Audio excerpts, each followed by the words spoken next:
یا تم نے کبھی سوچا ہے ایک ایسی قوم جو پہاڑوں کو تراش کر محل بناتی تھی، جو کہتی تھی ہم سے زیادہ طاقتور کون؟ مگر جب آسمان کا حکم آیا تو ان کے محل مٹی کے نیچے دبا دیے گئے۔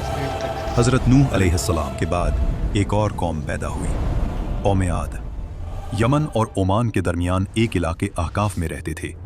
ان کے شہر کا نام تھا ارام ذات العماد، یعنی ستمبھوں والا شہر جو آسمان سے بات کرتا تھا۔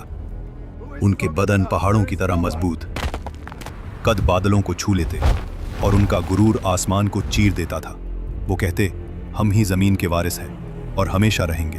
اخاف کی ریت میں ان کے شہری علاقے دور دور تک پھیلے ہوئے تھے۔ ان کے گھوڑوں کے پاؤں سے زمین گونجتی تھی۔ رات کو ان کے چراغوں کی روشنی دور تک چمکتی، گویا ان کا شہر زمین پر کوئی تاج ہو۔ اور وہ اپنی سبھاؤں اور بیٹھکوں میں اکثر ایک ہی بات کہتے، ہم جیسے لوگ دوبارہ کبھی پیدا نہیں ہوں گے۔ ان کے بچے بھی چھوٹی عمر میں پتھر اٹھا کر اپنی شکتی دکھاتے اور بزرگ گرو سے کہتے ہمارے بچے بھی پہاڑوں کو جھکانے والے ہیں۔ عاد کے لوگوں کا ایک اور عجیب عقیدہ تھا۔ وہ سمجھتے تھے کہ ہوا ان کی غلام ہے۔ ان کے جوان کبھی وادی کے درمیان کھڑے ہو کر دونوں ہاتھوں کو پہلاتے اور اپنے آپ سے کہتے دیکھو، ہوا ہمارے جسم کی پیروی کرتی ہے۔ بزرگ لوگ اپنی نشست محفل میں فخر سے کہتے ہمارے باپ دادا ہوا کا رخ بدل دیتے تھے، ہمیں کون روک سکتا ہے؟ وہ لوگ جب طوفان کو دور سے آتا دیکھتے تو ہنس کر کہتے ہوا ہمارے ساتھ ہے، یہ ہم پر نہیں ہمارے دشمنوں پر پڑے گی۔ لیکن انہیں کیا پتا تھا کہ آنے والی ہوا ان کی سب سے بڑی دشمن بن چکی ہے۔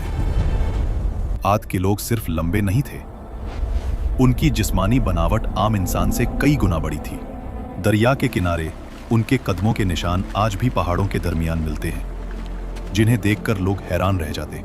ان کے گھروں کے دروازے اتنے اونچے ہوتے کہ ایک گھوڑا اور سوار دونوں سیدھا اندر جا سکتے، اور ان کے برتن پتھر کے بنے ہوئے، اتنے بڑے کہ ایک برتن میں پورا خاندان کا کھانا پک جائے۔ سمے بیتتا گیا، گھمنڈ بڑھتا گیا، وقت گزرتا گیا اور ان کا تکبر بڑھتا گیا۔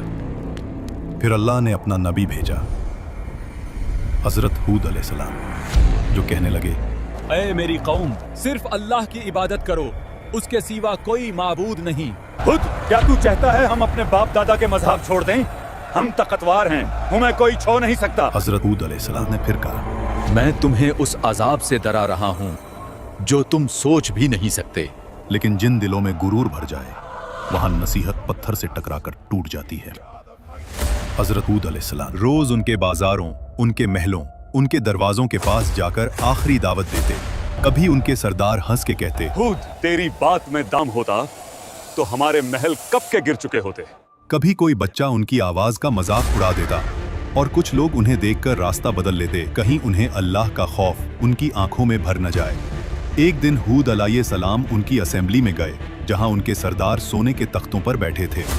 ہود علیہ السلام نے کہا اللہ کی بنائی ہوئی قدرت کا نظام دیکھ لو، تمہاری طاقت کچھ بھی نہیں۔ مگر ان کے سردار ہنس پڑے۔ یہ چھوٹے وعدے بند کر، اگر عذاب آتا ہے تو ہم اپنی طاقت سے اسے روک لیں گے۔ عذاب سے کچھ دن پہلے عاد کی وادی میں ایک عجیب منظر ہوا۔ رات کو آسمان میں ایک گہری گونج سنائی دی، نہ بادل گرجا نہ بجلی چمکی، مگر وادی میں ایسے لگا جیسے کوئی دور سے پکار رہا ہو۔ عاد کے لوگ اس آواز کو سنتے اور آپس میں کہتے یہ تو پہاڑوں کی آواز ہے۔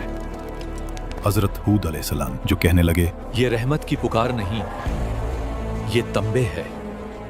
دوسری رات زمین ہلکی سی ہلی، مگر اتنی کم کہ صرف جانور بے چین ہوئے۔ دیکھو، انسان ہنس پڑے۔ زمین بھی ہماری طاقت سے ڈرتی ہے۔ انہیں نہیں پتا تھا یہ زمین کا آخری اعتراض تھا۔ پھر آیا اللہ کا فیصلہ۔ سب سے پہلے ان پر قحط آیا۔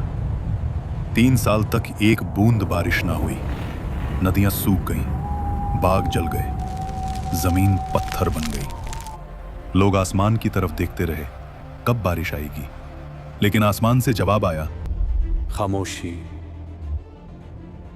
پہلے سال انہوں نے کہا یہ تو معمولی سا مسئلہ ہے، ہم طاقتور لوگ ہیں۔ دوسرے سال پیاس نے ان کی زبانیں سکھا دی، خالی مٹکے دیواروں سے ٹکراتے